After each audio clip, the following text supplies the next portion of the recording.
혹시 최근에 재산세 고지서 받아보시고 깜짝 놀라신 분들 많으시죠? 아니, 세금이 왜 이렇게 많이 나왔지? 하셨을 텐데요. 이게 바로 요즘 말하는 세금 폭탄입니다.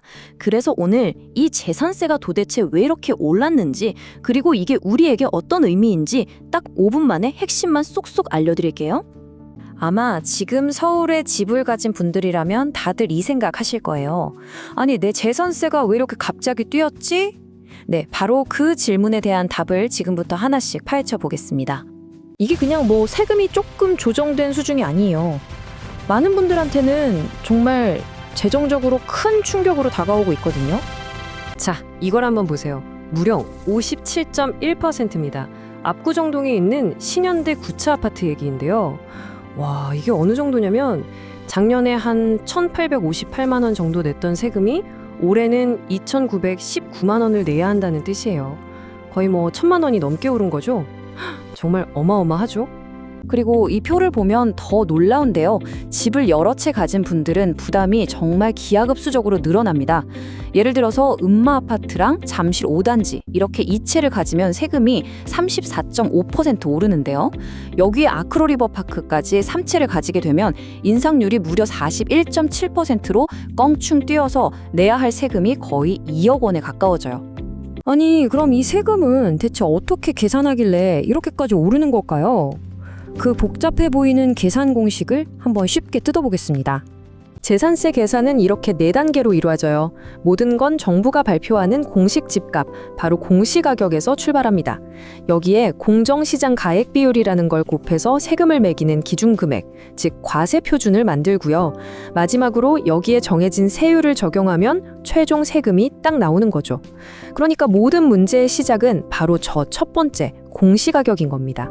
이 현실화율이라는 건 실제 시세랑 정부가 정한 공식 가격이랑 얼마나 비슷하게 맞출 거냐 하는 비율인데요.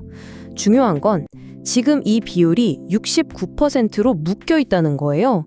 그러니까 세금을 계산하는 틀 자체는 작년이랑 똑같다는 말이죠. 그럼 이상하죠. 계산하는 틀은 그대로인데 왜 세금은 폭탄이 되어 날아온 걸까요? 도대체 뭐가 문제였을까요? 바로 이겁니다. 문제는 세율이나 복잡한 공식이 아니었어요. 그냥 그 공식에 집어넣는 숫자, 바로 우리 집의 공식 가격 자체가 엄청나게 뛰어버린 겁니다. 작년에 정말 무섭게 올랐던 바로 그 집값이 딱 1년의 시간을 두고 우리 집 우편함에 세금 고지서라는 이름으로 배달된 거죠.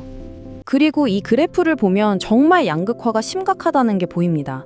강남, 서초, 송파, 이른바 강남 3고랑 성동구 같은 곳들은 공시가격이 20% 넘게 심지어 30% 가까이 폭등했는데 도봉구 같은 경우는 2% 정도 오르는데 그쳤어요.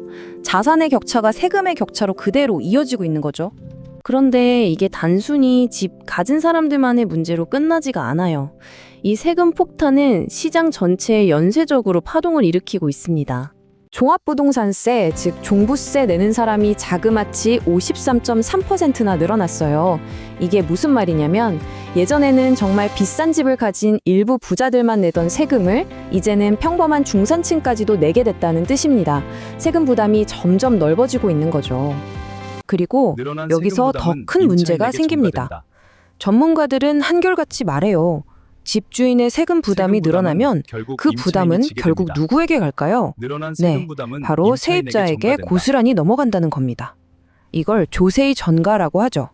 연구 결과를 보면요. 공시가격이 10% 오르면 전세 가격이 1%에서 1.3%까지 따라 오른다고 해요.